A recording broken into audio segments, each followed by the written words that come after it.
All right, what's going on, family? What's going on? What's going on? What's going on? So, just want to give thanks to God.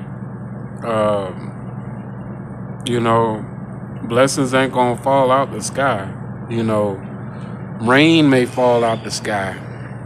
You know what I'm saying? But the blessings ain't gonna, fall out the sky. You got to put in some type of work, some type of effort. You know what I'm saying? You know, folks ain't gonna just, if you lucky enough, they give you a call and be like, hey, we want you to come in this time, that time. Nah, like for certain situations, you gotta be consistent. You gotta be consistent. You know what I'm saying? So I'm just thankful. God is opening doors and opportunities and, things like that. So it's always a blessing. It's definitely always a blessing, So I'm thankful. And you know what I mean? Got to get on this grind, back on this grind, back working. There's no time to play. Especially when you holding a roof over your head. You know what I mean? You ain't got time to play. You know, especially when you're at a disadvantage as a TI, a disadvantage as criminal background, and you know what I'm saying. As a black man, and I'm not saying a black man everywhere you go, black man, black man, black man, bad man, bad man, bad man. You know what I'm saying? But in certain areas, it's not to say all areas are anti-black, but certain areas may be unfamiliar with, you know what I'm saying? You know, just a black man that's not doesn't have that strong support system or the cheat codes. You know what I'm saying?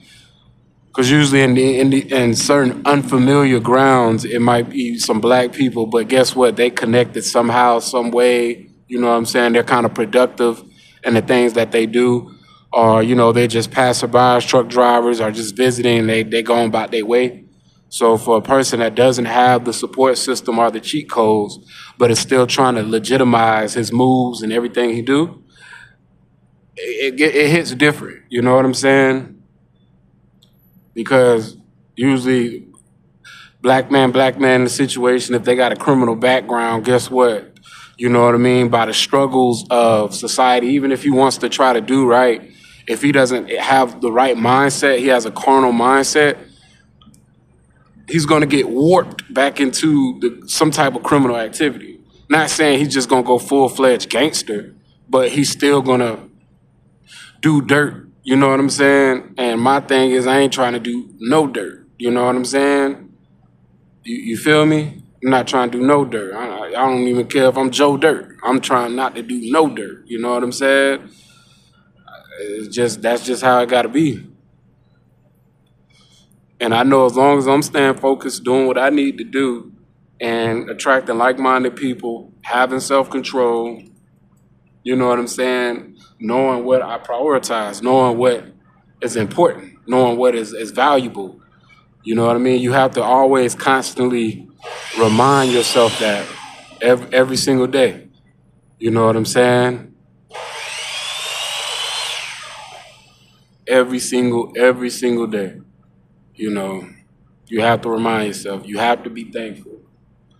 And it just causes you to be more productive during the day. I'm just thankful to God that I'm able to have my 2 part-time jobs. You know what I'm saying? 2 part-time jobs can possibly make a full-time, so that's a blessing. And that God gives me the strength, the health, the energy, the mindset to be able to work and have a positive attitude and have the wisdom and discernment, you know what I'm saying, and bring me towards the right people, and protect me from the enemy, you know what I mean, from things that I can't see, from spiritual warfare of things that's happening on me that I can't see, that he blesses the food that I eat, the water that I drink, and I put trust in him and not leaning on my own understanding, because Once you lean on your own understanding in this program, you'll be scared of everything. You'll have a magnifying glass, a microscope, and the world be a scary place. You'll see everything. You'll be scared of everything. So this program definitely can try to project the microscope and try to force you to look at everything with a microscope. But you don't have to forcefully look at everything with a microscope. If people are being pleasant with you, then that's cool. You know, they're not. I could tell like certain people just trying to be pleasant with you. They're not doing the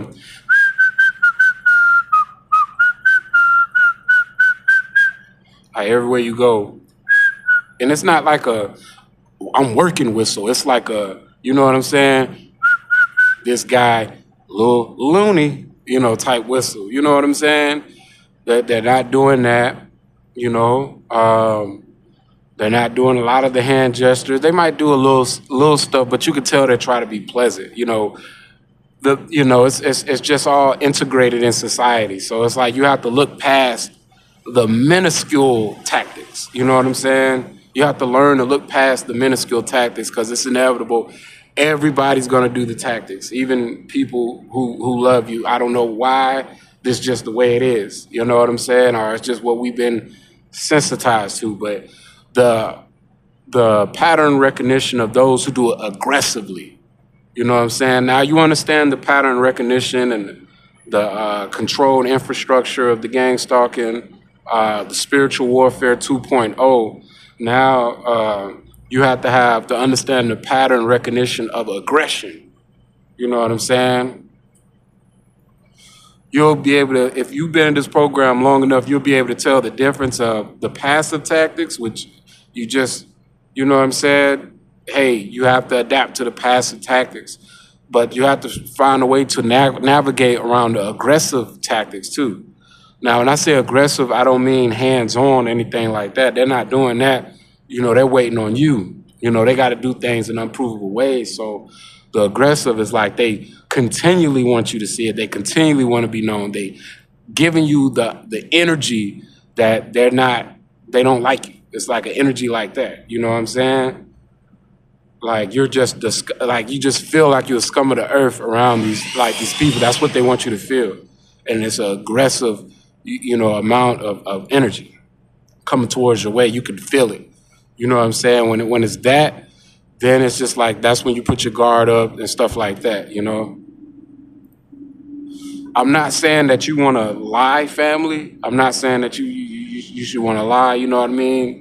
You should want to, tell the truth, but be careful who you give your information to. Some people don't deserve that information. If they're aggressively trying to get information and they're being aggressive with you with the pattern recognition, then sometimes you might have to feed them a little disinformation.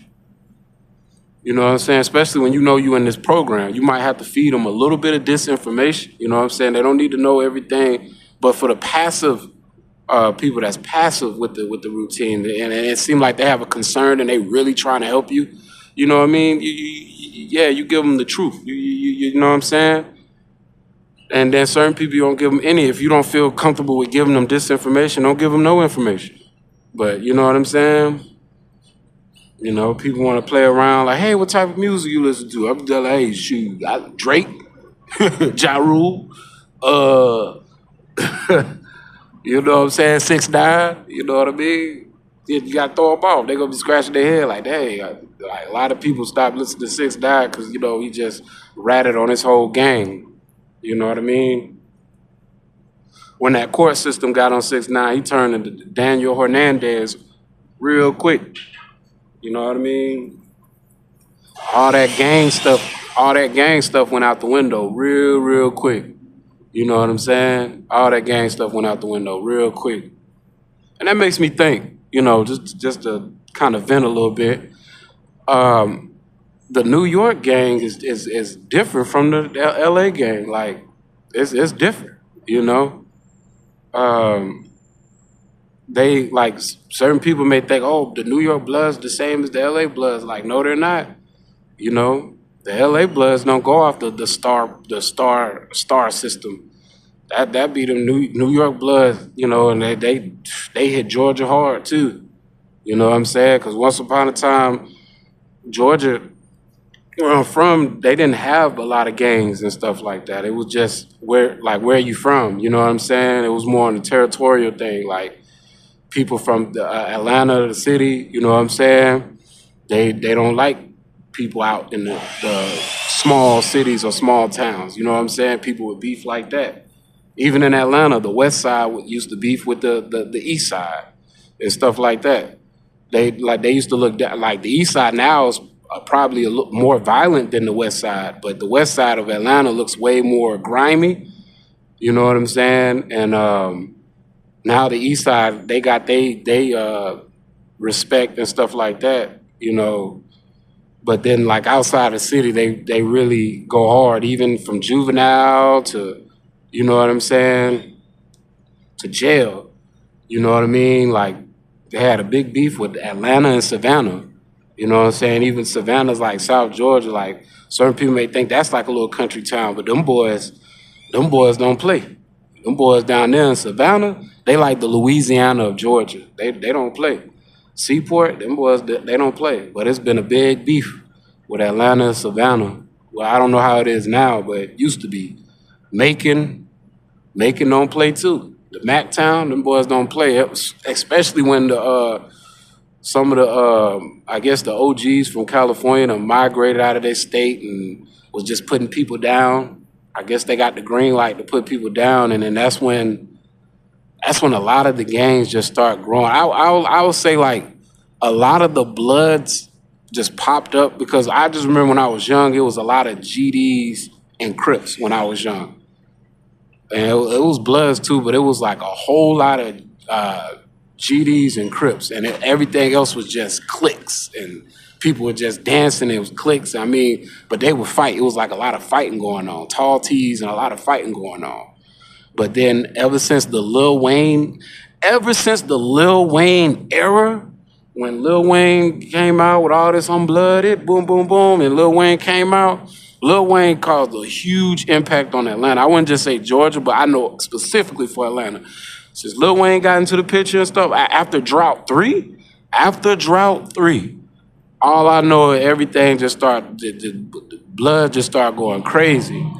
And it wasn't just like the official Bloods was like more like New York type Bloods. You know what I'm saying? It's different. Like LA Bloods, New York Bloods is different. But they all get they source from LA. They all get it all, comes from LA. But it's different. You know, it's just different. And yeah, it's just wild like that. So now it's like not even really, well, it's still a city thing, I guess, in Georgia, but it's more gangs now, thanks to the outside influence. You know what I'm saying? And boom, just like that. So people just got to be careful when they try to get into this street life. You know what I'm saying? It's not fun and games. It's not for play. You know, as a kid, as a teenager, you got grown people, grown men in these gangs taking orders from another gang member, probably younger than them, giving them orders and stuff like that, putting them on GTA missions and stuff like that. Who wants to live their life like that? You know what I'm saying? What if this person puts you in a crash dummy situation? You know what I'm saying? It's like you got to do it or you get violated and all type of stuff. You know what I mean? I remember when certain GDs, they used to violate other GDs and they used to like punish them. Like, wow, you know what I'm saying?